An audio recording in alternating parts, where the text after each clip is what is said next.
Good morning friends, કેમ છો? જય શ્રી કૃષ્ણ, જય માતાજી. સ્વાગત છે તમારો અમારા નવા બ્લોગમાં. કેમ છો બધા? મજામાં ને? જો આપણે તો કામકાજ કરીને ફ્રી થઈ ગયા છીએ અને 10:30 જેવું વાગ્યું છે. તો થયું ચાલો હવે આપણે બ્લોગ બનાવવાનું સ્ટાર્ટ કરી દઈએ. જો હવે કામકાજ પતી ગયું અને તમને બધાને ખબર છે હું એકલી જ છું. તો આજે છે ને હવે મારે શાક માર્કેટમાં જવાનું, થોડું શાકભાજી પડ્યું છે, થોડુંક લેવા જવાનું છે. અને ખાસ ફરમાઈશ આપણા કાવ્યાબેનની કે મમ્મી તું સ્ટ્રોબેરી લઈ આવજે. તો માર્કેટમાં સ્ટ્રોબેરી લેવા મારે જવું પડશે. કેટલા દિવસથી કહેશ કે મમ્મી સ્ટ્રોબેરી લઈ આવજે, હજી આવતી નહોતી, હમણાં આવવા માંડી છે. અને અહીંયા તો ખબર છે સ્ટ્રોબેરીના ખેતર હોય આ બાજુ, તો એટલે સ્ટ્રોબેરી સારી મળે. આપણે સૌરાષ્ટ્રમાં આવી રીતના પેકિંગમાં ના મળે, છૂટી મળે. તો ચાલો હવે કાવ્યાની ફરમાઈશ આપણે પૂરી કરી દઈએ અને સ્ટ્રોબેરીની લેવા જવાનું છે. ખાસ એના માટે માર્કેટ જવાનું છે. તો હું માર્કેટમાં જઈ આવું, પછી આવીને આપણે પાછા મળીએ.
જો ફ્રેન્ડ્સ, આપણે શાકભાજીને એવું લઈને આવી ગયા છીએ.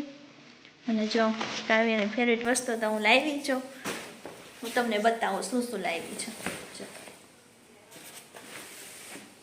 થેલીમાં લાવી છું, બતાવું તમને. તો જો દરેક થેલી ઠલવી દો.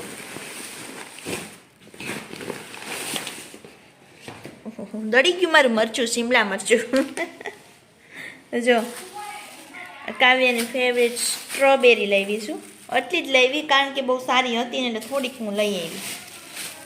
અને આ લીલા ચણા લીધા છે જે શેકવાના છે, વટાણા લીધા છે, શિમલા મરચું એક લીધું છે, પનીર લીધું છે, લીંબુ છે, છાશ છે અને પનીર બટર મસાલા. જો આટલી વસ્તુ લઈને આવી છું. અને આ પનીરની જોયું ને શિમલા મરચુંની, એ પણ કાવ્યાની જ ફરમાઈશ છે કે મમ્મી તું મારા માટે પનીરનું શાક બનાવજે. તો હવે આજે લઈ આવી છું. હવે જોઉં છું ક્યારે બનાવું, સાંજે બનાવું કે કાલે બનાવું, કંઈ નક્કી નથી. પણ એને હું બનાવી જરૂર દઈશ. કેટલા દિવસથી મને કહે છે. અને એક ફરમાઈશ પૂરી કરી દીધી સ્ટ્રોબેરીની, સાથે થોડીક દ્રાક્ષ પણ લાવી છું. તો આવું બધું છે. ચાલો આ બધી આ વસ્તુ ધોઈને ઠેકાણે પાડી દઉં.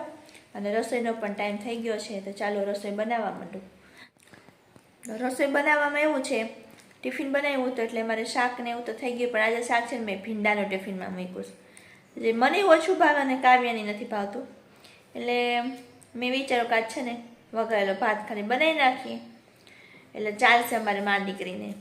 તો ચાલો ભાત વઘારેલો બનાવવાનો છે. તો એની રેસીપી હું તમારી સાથે શેર કરું છું. તો તમે સ્કીપ કર્યા વગર પૂરો વિડીયો જોજો.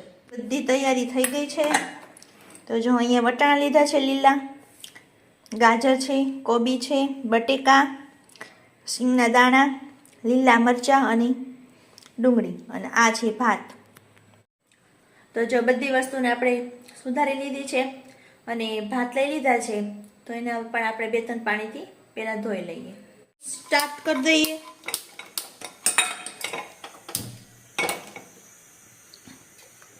અમે તેલ મૂકી દઈએ.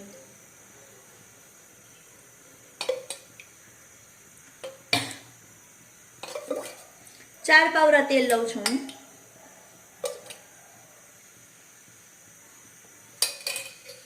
હવે તેલને ગરમ થવા દઈએ. તો તેલ આવી ગયું છે, તો એમાં નાખું થોડુંક આખું જીરું, થોડીક હિંગ, થોડીક હળદર. હવે ધીમે ધીમે આ બધું આપણે જે સુધાર્યું છે ને એ બધું એડ કરી દઈશું. ડુંગળી, બટેકા બધું મિક્સમાં નાખી દેવાનું.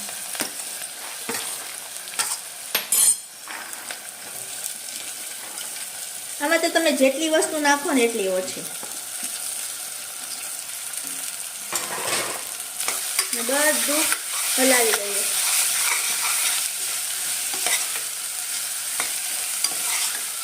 થોડીક વાર ચડવા દઈએ.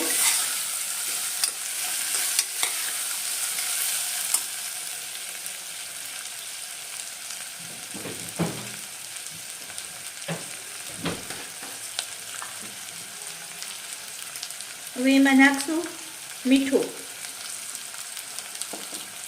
અને થોડોક એવો ગરમ મસાલો. બધું મિક્સ કરી દઈએ.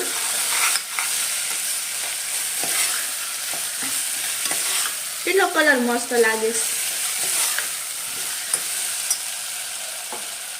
હવે જે આપણે ધોયેલ ભાત રાખ્યા હતા ને એ એડ કરી દઈએ.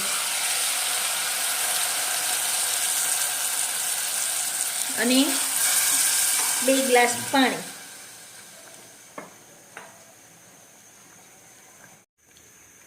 અને પાણી પણ એડ કરી દીધું.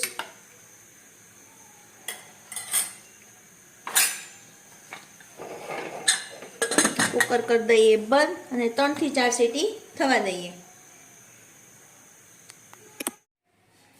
તો ચાલો કુકર ખોલીને જોઈ લઈએ ભાત કેવો બન્યો.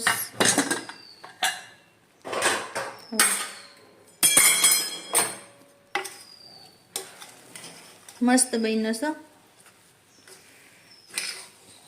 આવી જાવ ગરમા ગરમ વઘારેલો ભાત ખાવા માટે.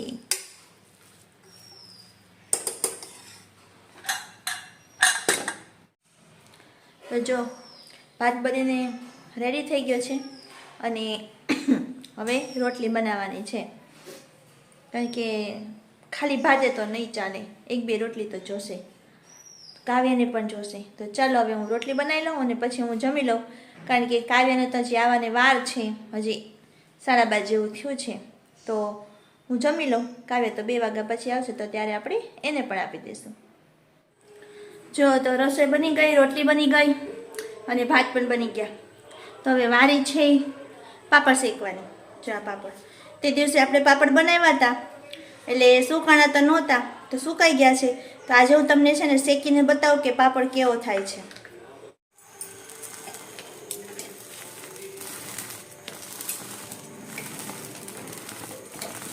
પલટાવીને શેકો એટલે શું બળી ન જાય.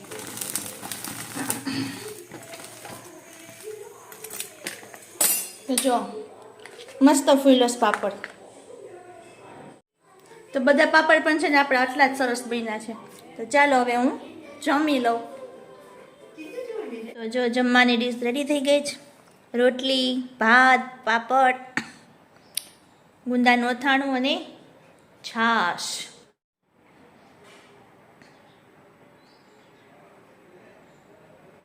તો ચાલો હવે હું જમી લઉં. એકલા જમવાનું છે. જમી લઉં, જમીને પછી મળીએ આપણે. અને જો હું જમીને ફ્રી થઈ ગઈ છું. હવે કાવ્ય આવે ને એની રાહ જોઉં છું. આજે મારે છે ને એક પ્રેન્ક કરવો છે. કાવ્ય આવે ને એટલે મારે છે ને દરવાજા પાછળ છુપાઈ જવું છે. અને છે ને પછી કાવ્યને છે ને આપણે બીવડાવી જોઈએ એ બીવેશ કે નહીં. તો છે ને એ બસ હમણાં હું જોઉં જ છું, આવતી જ હશે. એની રિક્ષા આવવાનો ટાઈમ થઈ જ ગયો છે. તો ચાલો હું છે ને જલ્દી દરવાજા પાછળ છુપાઈ જાઉં અને એ આવે ને પછી આપણે બીવડાવી જોઈએ એ શું કરે છે.